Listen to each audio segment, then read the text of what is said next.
Welcome to Crafty Little Beach. This is Julie. Today I have a Dollar Tree DIY for you. So this is another one that I got. It says, "Welcome to my garden." I think I saw a total of 3 different kinds at the Dollar Tree. And for this one, I found this fabric at the Dollar Tree. It's like a salmon and ivory like stripe. It's not a floral. I kind of wanted another floral that would match my color scheme.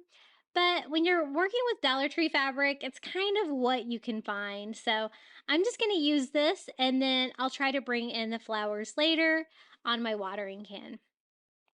So again, I am just using my yellow Sharpie to draw that out. I love using this craft fabric from the Dollar Tree. I also buy like the white polyester and use sublimation to make my own fabric, which is great. Which reminds me, I haven't done sublimation in a long time. I really need to do that sometime soon. And thank you guys for voting on my video. I wasn't sure what to craft next. I still had a lot of supplies left for Valentine's Day, but it was getting kind of close, so I was afraid to do another one of the videos, and you guys all voted for a spring DIY video, so here we are. So I got that cut to size. I'm going to do the same exact thing that we did before, just doing a nice thick coat of Mod Podge.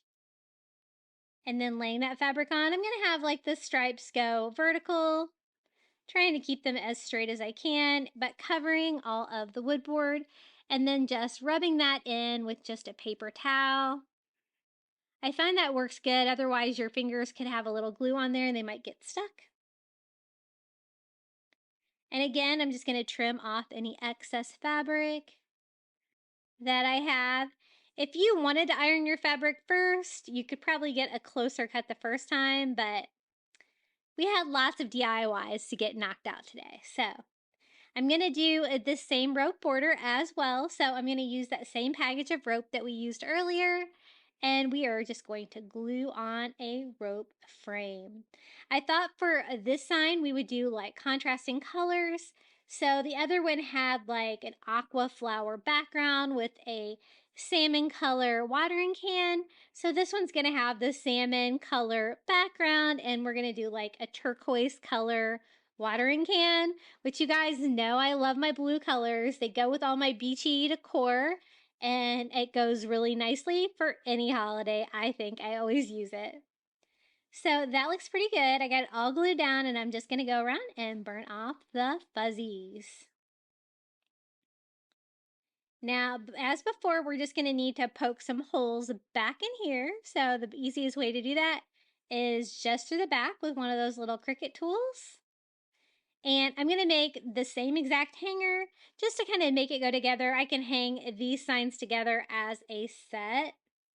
One of these would be really cute for your front door as well. And maybe even for your back door if you did have a garden in the back. And just feeding that through after stringing some of those beads on there. I've got those beads like from the Dollar Tree, like in white, black, natural, like stained. They're really coming out with a lot of variety. So that is my little watering can. This one was a little bowed compared to the other one, so make sure that you get a flat one. And I don't know how hard it would be to pop off the flowers and the writing on these. In the past, I've had trouble, and sometimes you destroy it, so that's why I left it on there and just painted it all. And this one I was going over with turquoise. I got to here and I was like, I think this is like a little brighter than I wanted to go. So I do add some ivory to it, tone it down just a little bit. This one I found the flowers weren't as attached down, glued down as the first sign. But again, I kind of wish they would make these as a kit where you could like paint them separately and then glue it together yourself. I guess it would be harder for them to sell that way, but it would be nice because this was just as challenging to paint as the first one, trying to get paint in between all of the letters and the flowers, but at the same time not letting like the paint like pool up by using too much. So that's why I just go in with a small brush and try to get that all clean looking. Now I told you I wanted to bring flowers in on my watering can because I didn't have any for my fabric. So I found these great rub-on. stickers, I guess they're called, from the Dollar Tree. And the colors are really pretty. There's like a salmon color, lots of blues, and I thought this would look really nice on my watering can. And so I'm just going to start picking them out. I was kind of, my preference was for ones that had like that pink color in there. I thought that would be a nice contrast against the turquoise side. And we're just going to bring the flowers in on the watering can. Now, this does take a minute because, you know, you have to cut out the little piece, stick it on there, scrape it on. If you start pulling off the backing and it's not all transferred, just lay it back down, scrape it some more. I find the end of this little Cricut tool from the Dollar Tree works really good. Sometimes you can get lucky and just like your fingernail can be good enough, but sometimes you have to scrape them quite a bit. So I'm just trying to find, you know, pieces that are the right colors. They're going to fit. I'm even going to decorate like the handle, pretty much all of the watering can to kind of give it like a, you know, beautiful like wallpaper floral like appearance. And this did take a while. I think this took me about 15 minutes to decorate this whole thing. So I have it like way sped up for you because it was definitely time consuming, but it was fun at the same time. So that looks pretty cool. I'm digging it. Now I'm going to do the same thing that we did before. We're going to stain all of the top wood pieces with some antique wax by Waverly, just dragging that over with a makeup sponge. And using any that gets on there just to kind of distress it, that's fine.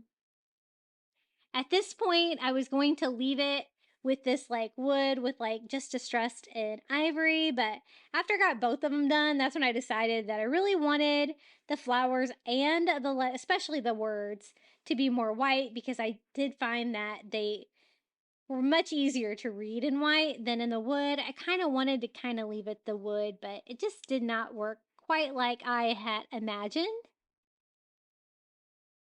So that looks pretty good. We got that stain. You have to get that pretty dry when you're painting with that.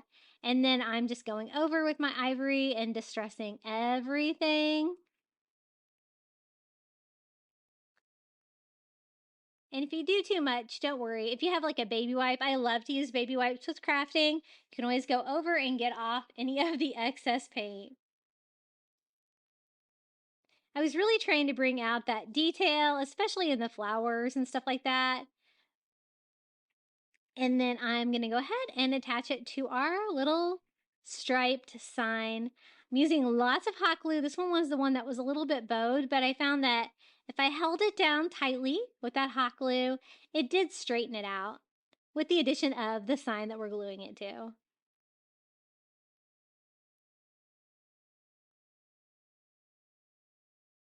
So again, it has a little hole in the top of the little watering can sign. So I'm just going to do a very simple bow out of twine and just glue that over it. Now I am going to go back and paint this ivory as well. I got both of these done, and then I was like, I asked my husband, I'm like, are these hard to read? And he's like, yeah. I'm like, would they look better white? He's like, yeah. I'm like, all right, I'll make them more white. So that's what I'm doing. I'm just going to go over and distress it a lot. And I do like it better white. What do you guys think?